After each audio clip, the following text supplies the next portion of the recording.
Amiibos, a figurine that connects to your games and unlocks extra content. The idea seems perfect. People like figurines, people like video games. Put them together and you've got like double fun, right? So I don't think Amiibos ever quite took off the way Nintendo would have wanted them to, and the concept definitely peaked not too long after it was initially released. And if the peak of your product was during the Wii U's darkest era, that does not bode well. What happened with Amiibo? What mistakes, both on the development and business side, did Nintendo make when implementing them? And was the concept doomed to fail from the very beginning? Chapter 1. The early days of Amiibo. Amiibo were introduced alongside Super Smash Bros. For Wii U. Each Amiibo represented one of the playable fighters in the game. With so many fighters in Smash Wii U, Amiibos were released in waves, with a few different figures coming out every couple of months or so. The order of characters released didn't go in roster order. Instead, each wave chose a handful of characters from different franchises. This release schedule allowed for consumers to look forward to the next small release rather than just being bombarded by the entire roster at once. Since not all characters in Smash have the exact same level of popularity, Nintendo produced Amiibo of each wave in accordance with their expectation for how many units a certain Amiibo would sell. For example, while Wave 1 had both Mario and Wii Fit Trainer, many more Marios were made. There was an unintended consequence to this practice. Because Wii Fit Trainer was the rarer Amiibo, it made more people want it, making it the target of notorious Amiibo scalping and driving up the price, much to the chagrin of the fan of Wii Fit Trainer. It really was an unwinnable situation for Nintendo. If they printed as many Wii Fit Trainers as Marios, then you'd just have a bunch of wasted stock because no one would care about Wii Fit Trainers. But make Wii Fit Trainer rare, and this happens. Then you factor in the store-exclusive Amiibos and things only got messier. I remember standing in line to pre-order the GameStop-exclusive NES Amiibo, only to be told they were already sold out once I got to the register. I was fourth in line. Of course, this was after their computer went down for 30 minutes. Don't worry, I was able to secure my NES Amiibo from a very nice reseller who only asked for the low price of my left kidney. All this Amiibo madness of the 2014 to 2015 era indicated to me that, at the very least, Amiibo were a hotter product than Nintendo expected. And this was because Amiibo were more than just figurines. They actually did something in-game. But did their in-game use justify their, at the time, $12.99 price tag? Smash for Wii U, being the game that introduced Amiibo, had a surprisingly small emphasis on them. If you never bought a single Amiibo, you wouldn't really know that you were missing anything. This makes sense, considering that Nintendo didn't know how well Amiibo were going to do. Obviously, they wouldn't want Amiibo mode front and center on one of their biggest games should the experiment prove to be a flop. But still, I always felt that, even in what is arguably Amiibo's most prominent role in any game, their use left a lot to be desired. Your Amiibo would create what is called a figure fighter, which would fight against you, level up, and slowly learn your attack patterns. It's like you're mentoring one of the characters. Pretty cool concept, in theory. There were a few key decisions that led to figure fighters just not doing it for me. My first big issue with figure fighters is the emphasis on powering them up beyond their skill level. When a figure fighter levels up, it not only gets better at fighting the same way a CPU could have a higher difficulty level, but it actually deals more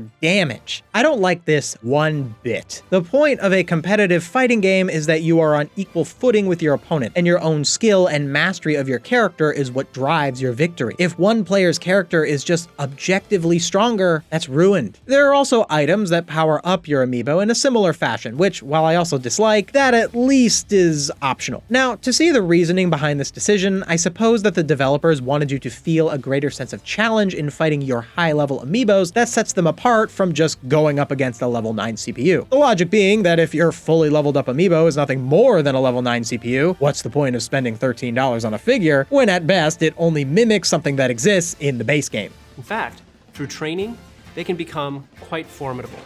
Fighting against your Amiibo is going to be a lot more interesting than fighting against a plain old CPU opponent.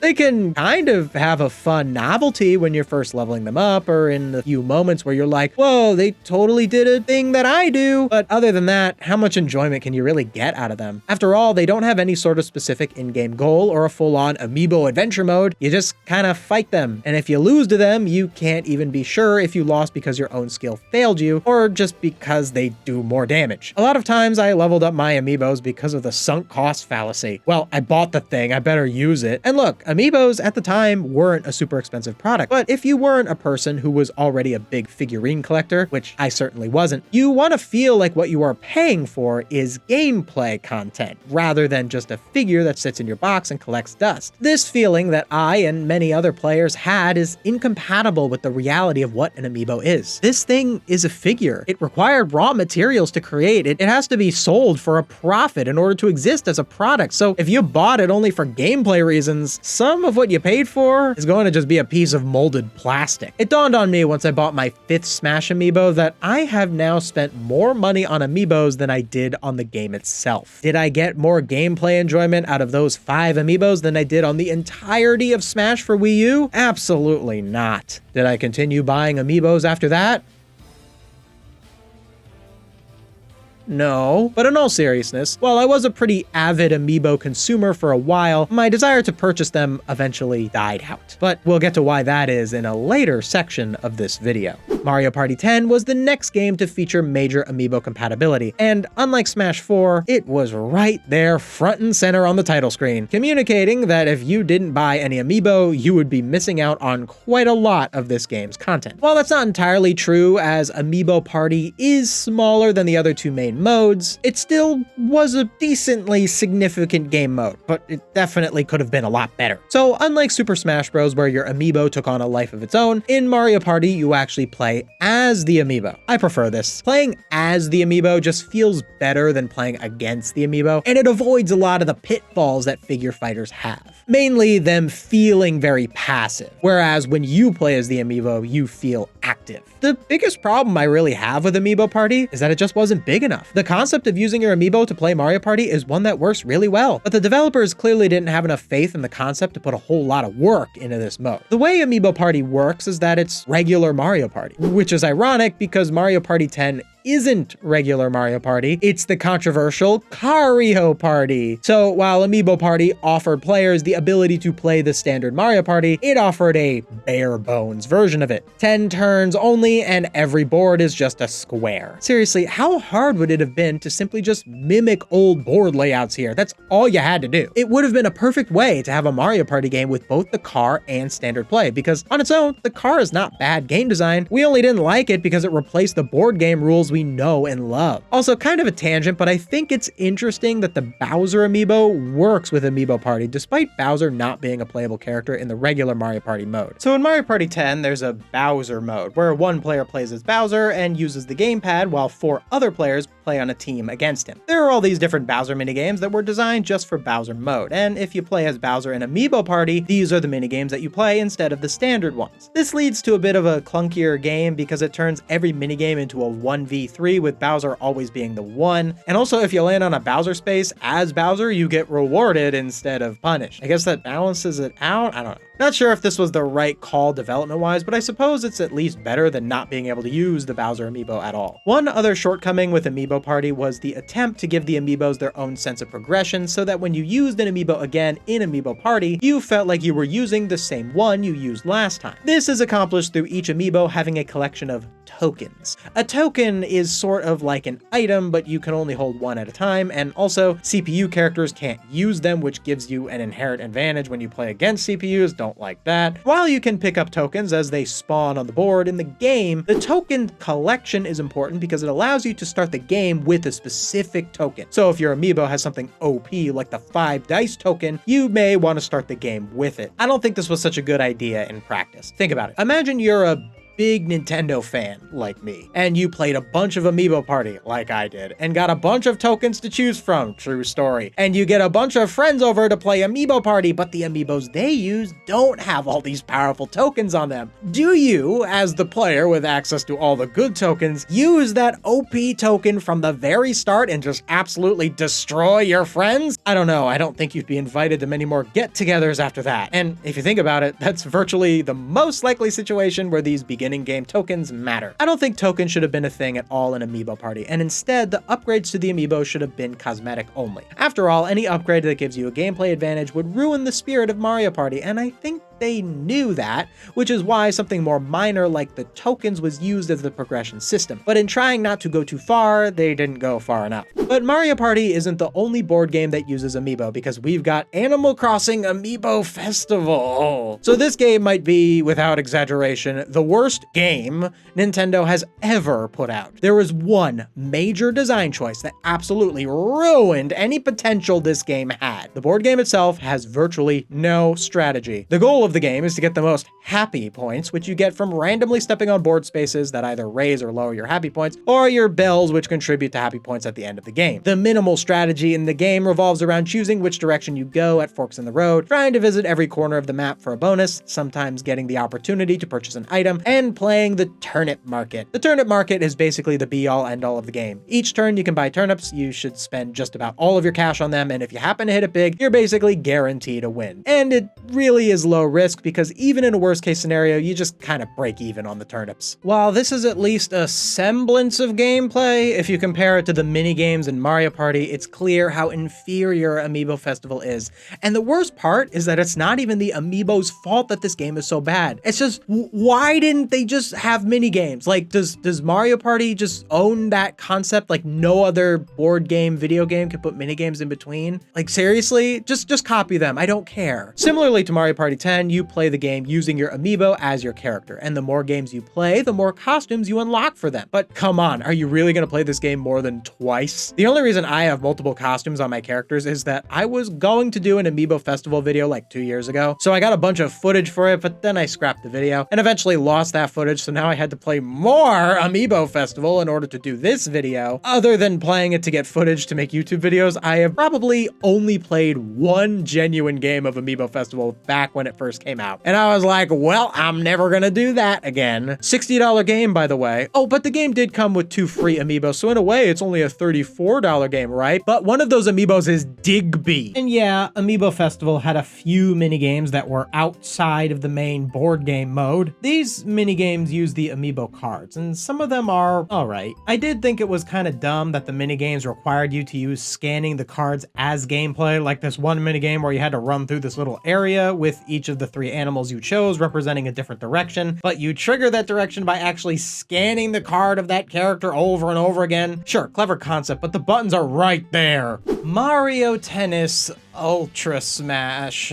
Wow, we are just visiting Nintendo's worst hits today, huh? I'm gonna need therapy after this video. This game used Amiibo similarly to Smash 4. Not sure how well they played compared to Smash 4, because that would require me to pick up Mario Tennis Ultra Smash and play it, and I'm still recovering from playing Amiibo Festival. Honestly, the quality of how they were used doesn't matter too much, as opposed to the overall trend that Amiibo's presence in Ultra Smash communicated. It showed us that Nintendo has a vested interest in implementing Amiibo into games this way moving forward. At least that was what I thought at the time, because after this, not too many games used Amiibo in a significant way again. But before Amiibo started to really fade out, there was one more game that used Amiibo arguably more than any other. Mini Mario and Friends Amiibo Challenge was a spin-off of a spin-off, being a Mario vs. Donkey Kong game that used Amiibos as the Mini Mario of many different characters. This game was digital only, so with the eShop down, there's no way to re-download it. But that's okay, because I actually had this game back in the day. Yeah, that's how you know you're watching a true Nintendo fan right here. Who else here has a Wii U with Mini Mario and Friends Amiibo Challenge on it, huh?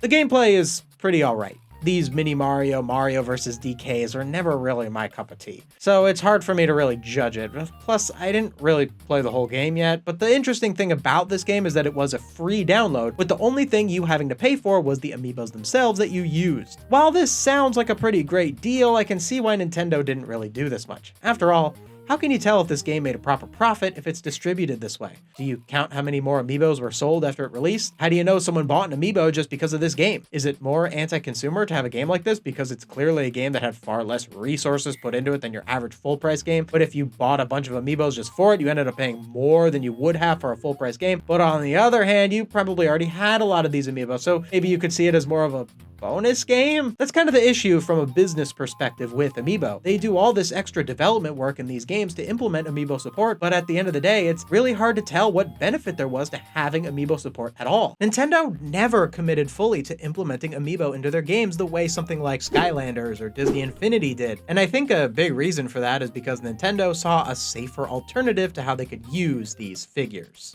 Chapter 2. Amiibo's downgrade.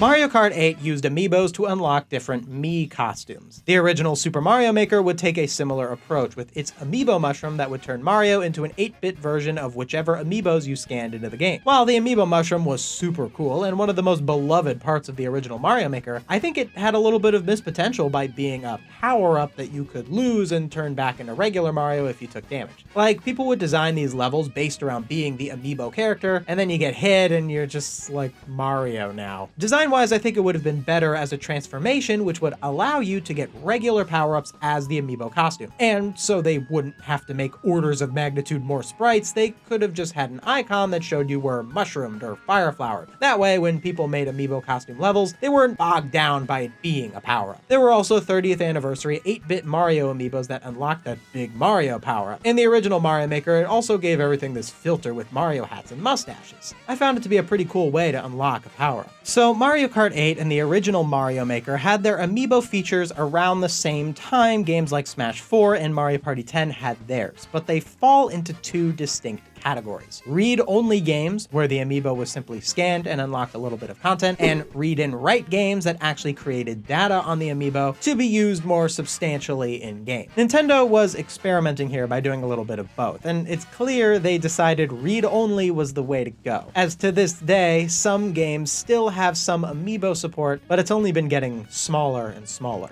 Into the Switch era, games like Zelda Breath of the Wild and Mario Odyssey had little more with Amiibo besides just granting you a few minor items and power-ups. Zelda Breath of the Wild did give you access to Epona if you scanned a Link Amiibo, which kind of messed up the progression of getting horses since Epona was objectively the best horse, and you could just have it from the beginning if you had the Link Amiibo, and Mario Odyssey had a few costumes locked behind Amiibos. I know I'm not covering literally every use of Amiibos because then this video would just be reduced to a bunch of lists, but yeah, Amiibos really started to take a backseat in the Switch era. At this point, they usually just had some kind of small benefit crowbarred into the game to justify their continued existence, definitely making them more about buying a figurine than actually using them in-game. Smash Ultimate did bring back figure fighters, but I'm sure they really only did so because of the foundation of Super Smash Bros. 4. Unlike Smash 4's Amiibo waves, Ultimate's Amiibo waves felt much less grand. And this is because most of the roster had already been released because they were in Smash 4, so the only new Amiibos being released were the ones that were of characters that weren't originally in Smash 4, leaving a lot less room for excitement and collection. Plus, since an avid Amiibo collector probably already had so many Amiibos from the Smash 4 days, they'd be more likely to just use one of those to engage with a figure fighter in Smash Ultimate rather than go out of their way to buy an Amiibo of a new character. In a shocking turn of events, however, Kirby Air Riders is going to properly bring back read-and-write Amiibos, with a figure racer similar to Super Smash Bros. While this makes a little bit of sense considering the Sakurai of it all, I was still super surprised that they were actually using Amiibos in this way again. However, since it looks like it's going to be virtually the same as figure fighters in Smash Bros. Ultimate, I don't feel like these Amiibos are going to be worth it, especially if you factor in the now $50 price tag, which brings me to the final section of this video. Chapter 3. Money. Video games as a medium of entertainment are an incredibly underpriced product compared to what you are getting. Seriously, look at how many hours I spent playing Super Smash Bros. Ultimate. I don't think there's any other thing on earth that could get me that much enjoyment relative to the amount of dollars spent. I know everybody's mad right now about Nintendo raising the prices of their games, and I'm sorry, I just don't get it. But if you want to hear my more nuanced take on that situation, you'll need to check out this video right here. While I'm not a big Nintendo is greedy guy, there are a lot of business decisions they make that I will disagree with. Things like Mario 3D All-Stars, the Mario Galaxy re-releases. I also thought Switch 2 Welcome Tour being $10 was pretty dumb, and I was extremely critical of the hyper-predatory Pokemon TCG Pocket. Amiibo is kind of in the middle. I don't think it's an explicitly greedy product. I think there's a lot of heart to them in a way that a consumer can really enjoy having them, but at the same time, I've definitely felt compelled to buy some Amiibos that I don't really think I needed. And maybe that's on me as a consumer. I don't know. Amiibos are definitely getting to a point where their prices are absolutely not justifying their use in the game. And if you're not a dedicated figure collector, they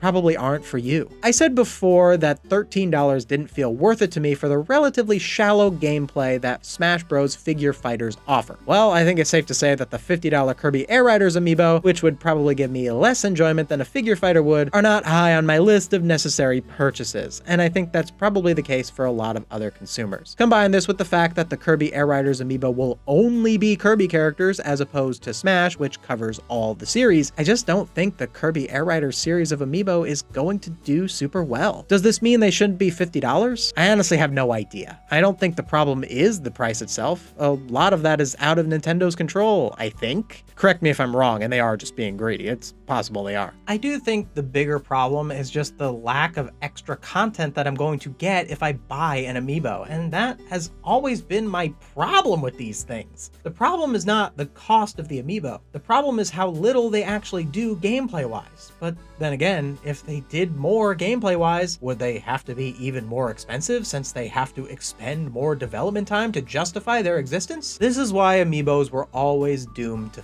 fail. While figures are fun, while games are fun, a figure doing something in a game fundamentally does not work. At least it doesn't work within our current economic system and consumer culture. They're just two different things. A figure, extra gameplay content. Sounds like such a fun idea. I'm sure you felt that way when you watched the trailers for Amiibo. I'm sure the Nintendo executives felt that way when the concept was pitched. In practice, Amiibos have never made me feel anything more than, oh, that's kind of cool. And that feeling wasn't even worth 13 bucks, and it certainly isn't going to be worth 50. Hey, you made it to the end of the video. Thank you so much for watching. If you enjoyed what you saw, liking, subscribing, and commenting can go a long way.